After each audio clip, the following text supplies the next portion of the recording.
Mesdames et messieurs, bonsoir. On se retrouve dans cette nouvelle édition de 22 heures. Voici les titres de ce soir. Pluie et changement climatique à Djibouti.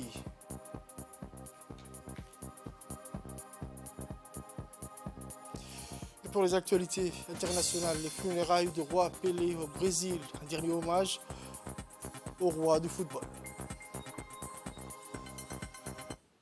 Les détails de ce journal à présent, mesdames et messieurs, je vous disais dans les titres, la soirée du samedi, ou autrement dite, la soirée du réveillon a commencé par des pluies fines, mais se sont rapidement propagées à tous les pays, ont provoqué des crues soudaines. Les pluies ont affecté la capitale et sa périphérie, ainsi que certaines régions de l'intérieur, comme Arta, Alisabi, Obok et Tadjoura, qui ont été les plus touchées. Selon l'Agence météorologique nationale, ces pluies n'ont pas seulement affecté notre pays, mais aussi les pays de la région, comme la Somalie, l'Éthiopie et le Yémen. Il convient de souligner que l'augmentation de fortes précipitations n'entraîne pas toujours une augmentation des précipitations totales sur une saison ou sur l'année. Certains modèles climatiques prévoient une diminution des précipitations modérées et une augmentation de la durée de période sèche, ce qui compense l'augmentation des précipitations survenant lors des événements importants. L'impact le plus immédiat des fortes précipitations et le risque d'inondation. Ce risque peut être accru dans les zones urbaines où les revêtements non perméables forcent l'eau à s'écouler rapidement dans les réseaux d'égouts. Les précipitations excessives peuvent également dégrader la qualité de l'eau et nuire à la santé humaine, aux écosystèmes aquatiques et aux activités de pêche. C'est dans cette perspective que nous avons rencontré ce matin le secrétaire général du ministère de l'Environnement, M. Dini Abdallah Omar. On voudrait recueillir des éléments de compréhension sur ce phénomène. La pluie est normale, mais l'intensité de la pluie est due au changement climatique. Ce qui est connu, c'est que le changement climatique aggrave la situation soit de sécheresse, soit de pluie. Donc une pluie aussi diluvienne, aussi importante, ce n'est pas seulement dû à la saison, parce que c'est une saison de pluie normalement où il n'y a pas de fortes pluies. C'est des pluies fines qui ne provoquent pas beaucoup de crues, qui ne provoquent pas beaucoup d'inondations normalement. Donc l'intensité de la pluie est certainement due au changement climatique qui provoque l'aggravation des phénomènes climatiques. Parmi les mesures prises par le gouvernement pour protéger la ville de Djibouti contre les inondations, heureusement qu'il y a ce barrage. S'il n'y avait pas ce barrage, les inondations, la ville de Djibouti aurait subi des inondations beaucoup plus fortes que ce qu'on a connu. Et donc ce barrage a permis de retenir beaucoup d'eau. Mais là, le fait que sa capacité soit dépassée montre qu'il s'agit d'une pluie très intense due aux effets du changement climatique. Lors d'une pluie normale, la capacité de barrage n'était pas dépassée. Cela démontre que le changement climatique a un impact de plus en plus important dans notre pays. 2 jours après les fortes averses de pluie qui se sont abattues sur la capitale djiboutienne et les régions, la vie reprend son cours normal. En effet, après une nébuleuse fortement orageuse, un ciel dégagé rassurant enfin les habitants des quartiers de la commune de Bolahaus. Chez ces derniers, et contrairement aux habitants des régions, l'annonce des pluies en comme toujours à des pareilles circonstances suscité les inquiétudes et les spectres des inondations de refaire surface. En effet, le constat est fort visible dans plusieurs secteurs de la ville de Djibouti où les eaux de pluie avaient provoqué des inondations. Aujourd'hui, grâce aux efforts consentis de nombreuses institutions publiques ayant pris part au plan Orsec déclenché par le ministère de l'Intérieur, les eaux de pluie ont été rapidement évacuées et c'est suite à des travaux de pompage qui se sont poursuivis depuis lors des actions fort louables entreprises et réalisées par les agents de l'ONEAD, la police nationale et les pompiers de la protection civile. Ainsi, en ces moments précis, piétons et véhicules n'ont plus aucune difficulté à circuler sur les artères et les principales routes de la ville. Toutefois, les travaux de réhabilitation des routes et l'une vaste campagne de propriété reste d'actualité après les activités d'évacuation des eaux de pluie.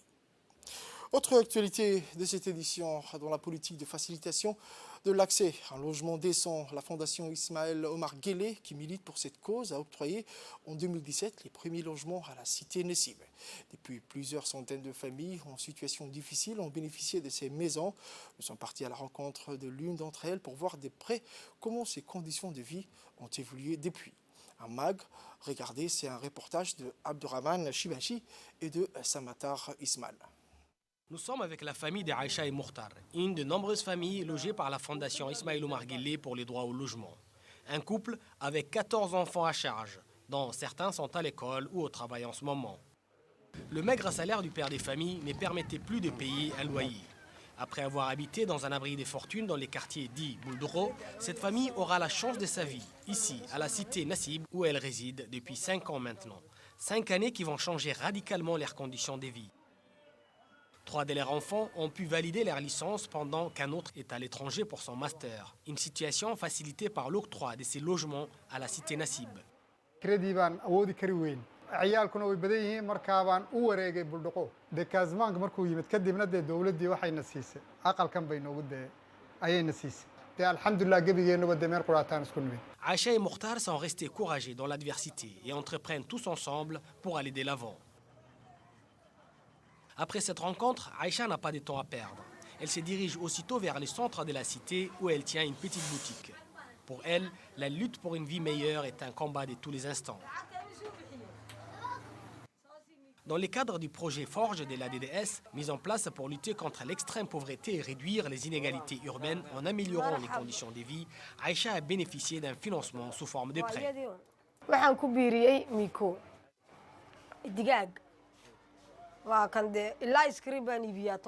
Une opportunité entrepreneuriale qu'elle a su développer en réinvestissant ses gains dans la diversification des produits à l'étalage, mais aussi frigorifiés grâce à l'acquisition récemment d'un deuxième congélateur. Son objectif, avoir plus de surface, plus d'articles à vendre pour être la référence dans toute la cité. Comme pour beaucoup de femmes du quartier, Aïcha est un exemple de changement voulu par les projets Forge, qui accompagnent ici la fondation IOG pour le logement, afin de relever les défis de l'insertion professionnelle et en même temps s'éloigner chaque jour un peu plus de la pauvreté. Ce même projet est mis en place dans les régions. Pour le moment, c'est à Mouloud, dans la région de l'Unité, que les familles sans revenus sont logées par la fondation IOG. La famille de Abdallah Hassan Sougé fait partie de ses bénéficiaires et nous l'avons rencontré sur place. Veuillez suivre ce reportage. Mouloud, village de la région de l'Unité. Un village réputé pour ses activités agro-pastorales. En février 2019, à l'occasion du 40e anniversaire de la création du village, le président de la République, son Excellence Ismaïl Omar Guelleh, annonçait sur place la construction des logements par sa fondation, la fondation IOG pour les logements. Une trentaine de logements ont été depuis achevés et les plus nécessiteux sont aujourd'hui logés parmi la trentaine de maisons situées au cœur du village de Mouloud. Abdallah Hassan habite cette maison depuis presque une année avec sa femme. Une maison constituée d'une chambre, toilette et cuisine. Acquérir cette maison a été une bénédiction pour la famille. Sa femme en est consciente et remercie le Seigneur et les initiateurs pour cette occasion et les choix qui a été portés sur sa famille. Abdallah est travailleur journalier dans la construction. Quand il n'a pas de travail, il consacre son temps au jardin familial. Mais avant cette étape, il tient à nous montrer son ancienne maison, située à une centaine de mètres sur une colline qui surplombe le village. C'est ici qu'il s'est marié et a eu son premier enfant. Une maisonnette tellement minuscule qu'on peut à peine tenir dedans. Pourtant, Abdallah y a vécu pendant des années avant de voir le bout du tunnel. La comparaison est bouleversante entre son passé et son présent. Pour Abdallah, cette vie est aujourd'hui derrière lui. Grâce à sa nouvelle maison, il a réussi chaque mois à mettre de côté une petite somme d'argent. Le jardin familial en est pour quelque chose, puisqu'il constitue aussi une petite source de revenus pour lui et ses frères. C'est son père qui a eu l'initiateur. Il a commencé à cultiver en 1979. Aujourd'hui, ses fils prennent la relève. Abdallah consacre une partie de son temps à labourer le champ. Rien n'a de sacré pour lui dans ses périmètres. Il a travaillé déjà dès l'enfance. Mais la charge familiale lui demande plus d'efforts et il est bien décidé à aller de l'avant. Nous avons aussi l'eau et l'électricité. Ce que j'ai payé pour le loyer m'a servi pour construire une deuxième chambre. Ainsi, dans sa lutte contre la précarité, Abdallah a eu un allié de taille, la fondation Ismaïl Omar Guelleh, qui en lui octroyant cette maison, l'a aussi mieux outillé pour faire face aux aléas de la vie. Et selon lui, dans un avenir proche, la pauvreté n'en fera plus partie. C'est dans le cadre du projet Mon école à moi, la dernière journée citoyenne de l'année 2023 a démarré ce samedi 31 décembre 2022 dans tous les établissements scolaires de la capitale et des régions. Le projet Mon école à moi est mis en œuvre depuis plusieurs années dans les établissements scolaires du pays. C'est l'occasion pour la communauté éducative, mais aussi les associations des parents d'élèves, les chefs d'établissement, les enseignants et les élèves de se mobiliser pour réaliser ensemble des activités diverses sur des thématiques portant sur l'hygiène et la propreté, la préservation de l'environnement, mais aussi la plantation des végétations luxuriantes, etc. Cette année, une série de thématiques nouvelles ont été incluses, en l'occurrence l'appropriation des valeurs nationales des citoyennes, la sensibilisation à la sécurité routière, la promotion de la culture, de la paix et la préservation de notre patrimoine culturel. Les parents d'élèves et les représentants de la société civile ont pris part à cette belle cérémonie. L'occasion pour le proviseur du lycée de Hodan 4 de mettre en lumière la politique sociale du MENFOP qui apporte un appui aux élèves issus de familles nécessiteuses. Ainsi, ce sont plus de 300 élèves en difficulté qui ont pu obtenir des uniformes scolaires à titre gracieux. Cette opération qui s'est déroulée simultanément dans l'ensemble des établissements scolaires du pays a connu un succès retentissant qui annonce une mobilisation continue pour les prochaines journées citoyennes prévues chaque dernier samedi du mois. C'est même devenu un défi mensuel pour les élèves, leurs parents et les enseignants, ainsi que les chefs d'établissement, les personnels administratifs et les riverains qui s'occupent des établissements scolaires comme de leur propre foyer. On écoute à présent la réaction de quelques responsables des écoles, le proviseur du lycée de Hodan 4 et la directrice de l'école Balbala 1. Alors, ce projet de distribution de 300 tenues uniformes scolaires fait suite à un projet et un constat. L'année dernière, nous avons constaté que lorsque nous avons exigé le port de l'uniforme scolaire étant un décret présidentiel, nous avons remarqué que bon nombre d'élèves ne pouvaient pas se payer, malgré notre exigence. Parce qu'effectivement, dans la banlieue de Balbala, il y a des parents pauvres, il y a des orphelins également qui ne pouvaient pas se payer. Alors, après ce constat, nous avons initié ce projet en partenariat avec nos partenaires, le partenaire de l'établissement, mais également les usagers, les équipes pédagogiques, donc les enseignants, les parents, ainsi que le personnel du lycée ont mis la main à la poche. Ils ont collecté de l'argent et cet argent a servi aujourd'hui, alhamdoulilah, à habiller 300 élèves de l'établissement. Parce que si nous avons concrétisé aujourd'hui ces projets, c'est aussi grâce à l'implication, mais également à la politique de notre ministre.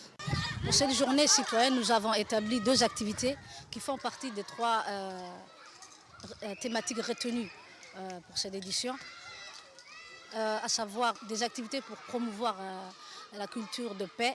Cette culture de paix a des valeurs clés qui doit être partagée dans le respect des droits de chacun. Oui. Une autre activité aussi importante pour nos élèves, c'est la sécurité routière. Cette activité est très importante dans la mesure où nous avons en face de nous une route. On sensibilise nos élèves pour le danger de la route. Pour la 3e fois depuis le début du programme national d'alphabétisation, les apprenantes et apprenants méritants inscrits au cours d'alphabétisation ont bénéficié de motivations financières grâce à l'UNFD. Notre souhait en tant que responsable de l'UNFD est que ces motivations se poursuivent et nous ne ménagerons aucun effort pour encourager à chaque fois les apprenantes et apprenants qui font preuve d'assiduité et de régularité dans la fréquentation en cours. Toutefois, il y a eu lieu de préciser que la fréquentation régulière de cours est assortie de seconds critères de réussite aux évaluations de fin d'année, et ce, lorsque des opportunités sont disponibles. 2 cohortes ont déjà bénéficié des motivations, mais des encouragements de nature différente pourraient être à l'avenir envisageables. Il est donc recommandé à la société civile de saisir l'opportunité qu'offre le PNA, non pas pour obtenir quelque chose, mais pour être plus autonome dans la vie de tous les jours, ce qui est plus édifiant et plus noble. Une maman qui lit, écrit et calcule est bien meilleure qu'une maman analphabète dépourvue de toute autonomie. Voilà l'objectif ultime du programme national d'alphabétisation, rendre autonome nos concitoyens n'ayant pas pu aller à l'école, tendre vers un développement durable du capital humain, s'inscrire totalement dans la vision 2035 et ses recommandations. Autre nouvelle de ce journal, c'est dans la journée du 1er janvier 2023 que la garde-côte djiboutienne a entrepris une opération d'évacuation des personnes en détresse à la plage d'Arta qui ont été piégées par une brusque inondation. En effet, à la suite des fortes pluies qui ont touché le pays en ce début d'année, la famille de 9 personnes, dont un bébé de 11 mois qui profitait des vacances de fin d'année sur la plage, n'a pas pu utiliser son véhicule à cause des inondations. Malgré les conditions difficiles en mer avec la pluie et les vents, un patrouilleur de la garde-côte djiboutienne a été mobilisé pour évacuer cette famille qui faisait face à la brusque montée des eaux qui touchait la plage d'Arta. Le 2 janvier 2023, une nouvelle opération d'évacuation a été aussi mise en place pour évacuer toujours depuis la plage d'Arta des vacanciers qui eux aussi étaient bloqués par les inondations. Sport à présent, la Fédération djiboutienne d'aviron et des canoës a lancé ce jeudi dernier à la plage de Héran la première journée de leur championnat national. Ce matin, à partir de 8h30, la commission technique en charge des compétitions a enregistré 24 jeunes qui se sont présentés à l'appel. Les meilleurs athlètes se retrouvent et s'affrontent dans leurs catégories respectives. Deux épreuves étaient au programme, une épreuve de canoë en mer de 1500 mètres qui a vu la participation des 14 jeunes, une épreuve également de canoë en slalom de 100 mètres qui a mobilisé 10 jeunes. Plusieurs officiels ont pris part à cette journée de lancement et notamment le directeur des sports, le président de la fédération, le chef de service et la chef de service sport féminin.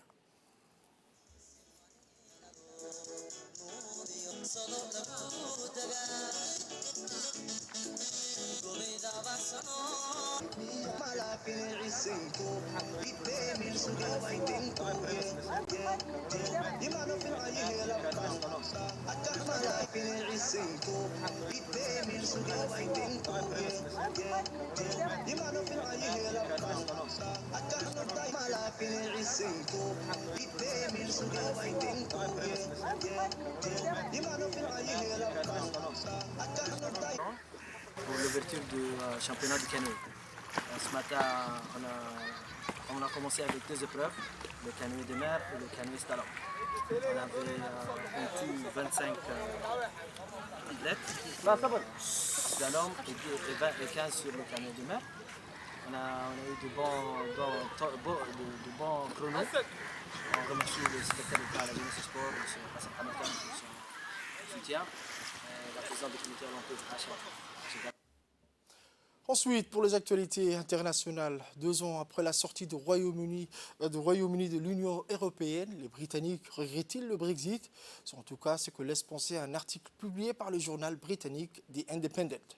Toujours d'après les données récoltées par Savanta, près de 2 tiers de Britanniques interrogés se disent désormais favorables à un nouveau référendum sur le retour dans l'Union. Ils sont néanmoins divisés sur l'année pour le faire. L'augmentation des prix des denrées alimentaires et des factures de l'énergie pèse fortement sur le quotidien de la population et met en difficulté les autorités qui ont aussi du mal à tenir leurs promesses pré-Brexit, notamment celle d'une lutte efficace et respectueuse contre l'immigration clandestine. Preuve en est, 5 gouvernements se sont succédés depuis le référendum sur le Brexit en juin 2016. En Espagne, l'Espagne a connu en 2022 son année la plus chaude enregistrée depuis au moins 1916, date des premières données disponibles a annoncé lundi l'Agence météorologique nationale. Derrière 2022, les 2 années les plus chaudes ont été 2017 et 2020.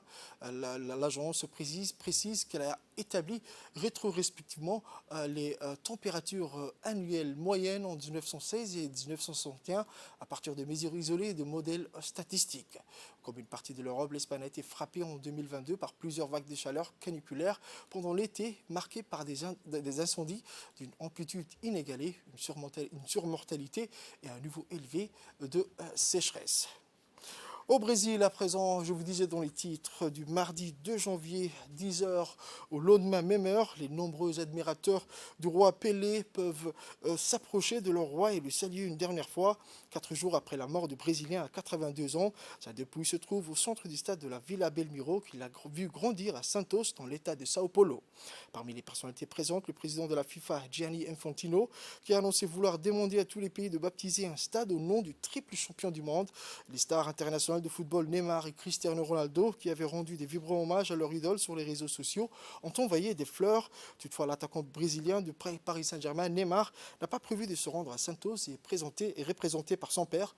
Mardi matin, après cette veillée funéraire publique, une procession se déroulera dans les rues de Santos avant l'enterrement réservé à la famille.